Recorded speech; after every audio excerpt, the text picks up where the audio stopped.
ভালো আছেন তো? আমি কি আমাকে চিনতে পেরেছেন? অবশ্যই আমার নাম তারা।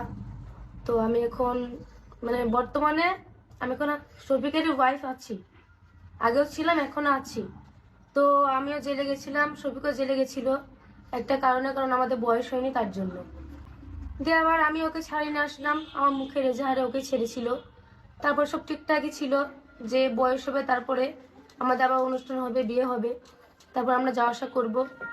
এখন শফিক আমাকে রেখে অন্য মেয়ে, ওই নহা সোনালী মেয়েটাকে নিয়ে সম্পর্কে যায়, তারপরে ওইসব খারাপ কাজ করে। মেয়েটার বয়স হলো 21+, শফিকের হলো 17। কোনো কথা, একজনের বয়স হচ্ছে 17, আরেকজনের বয়স হচ্ছে 21। এদেরকে কি বলবো ভাই, এ জোরে পাকলে যা অবস্থা হয়। তো তোমরা তো দেখেছো যে ভিডিওটা শফিক করেনি, করেছে ওই সোনালী নামের মেয়েটা। কারণ ও ফেমাস হওয়ার জন্য, ভাইরাল হওয়ার জন্য, টাকা, শফিকের টাকা লুটে খাওয়ার জন্য। তো এখন টাকা পাচ্ছে, ইয়ে করছে, আর শফিককে ফাঁসিয়েছে। এটা 1 নম্বর কথা। আর মেয়েটা, তোমরা হয়তো দেখেছো যে মেয়েটা অন্য কোনো ছেলের সঙ্গেও ওরকম একটা খারাপ ভিডিও পোস্ট হয়েছে। কারণ মেয়েটার ওটা স্বভাব, ওটা করে লোকের কাছ থেকে টাকা নেই। ওর আগেকার এক্সের নাম হলো সৈকত। ওর কাছ থেকে ওসব করে ভিডিও নেই, অনেক কিছু, অনেক টাকা নিয়েছে। আবার একটা আইফোন আছে ওর হাতে, ওই আইফোনটা ওই ছেলেটার সঙ্গে কিনে নিয়েছে। তো ওই মেয়েটার এগুলো হলো স্বভাব। তো আমি এখন কিছু বলবো না, আমি যথেষ্ট চুপ হয়ে গেছি, আল্লাহর ওপর সব ছেড়ে দিলাম।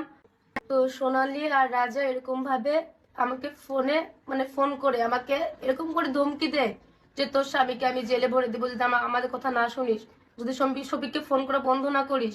তারপর শফিককে যা যা বলতে বলে, শফিক আমাকে গালাগালি করে, ওরাও গালাগালি করে অনেক।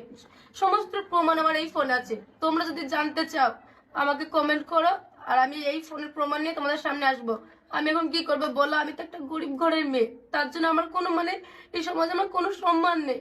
সবাই যা ইচ্ছা তাই বলছে আমাকে, আমার তো কোনো দামই নেই। ওরা আমাকে এরকম করছে, আমি কি করবো বলো? তো তোমরা আমার পাশে থাকো, তোমরা এর বিচার করো, আমি কি করবো? তো হ্যালো বন্ধুরা, তোমরা কিন্তু ওদিকে শফিক আর সোনালি যে ক্যামেরার সামনে এসে সোশ্যাল মিডিয়ায় যে কথাগুলো বলেছে সেগুলো কিন্তু আমার আগের ভিডিওতে তোমরা দেখেছো। আর এইখানে দেখো শফিকের বউ তারা কি বলছে সেটাও তোমাদের সামনে তুলে ধরলাম। তো এখানে দোষটা কার? আর এরা কিন্তু, শফিক কিন্তু এখনও নাবালক, কিন্তু ও পেকেছে বেশি। তো বরং এর শাস্তিটা বেশি হওয়াই উচিত, কারণ এত কম বয়সে এত বড় নোংরামো করার আগে সে কিন্তু একবার ভাবেনি। আর এরা সব থেকে বড় ভুল করেছে, ভিডিওও করেছে। দেখো ভিডিও আবার কি বলবো, মজা করার জন্য কেউ এই ধরনের ভিডিও করে? মজা করার জন্য অনেক জিনিস থাকে। তো এর থেকে কিন্তু পরিবেশ, কি বলবো, সমাজটা একদম নোংরা হয়ে যাচ্ছে। আর পল্লিগ্রাম টিভির দিকে এখন অনেকে আঙুল তুলছে, কিন্তু বলবো পল্লিগ্রাম টিভির দিকে নয়, শফিকের দিকে, সোনালির দিকে, তারার দিকে, এদের দিকে আঙুল তোলো।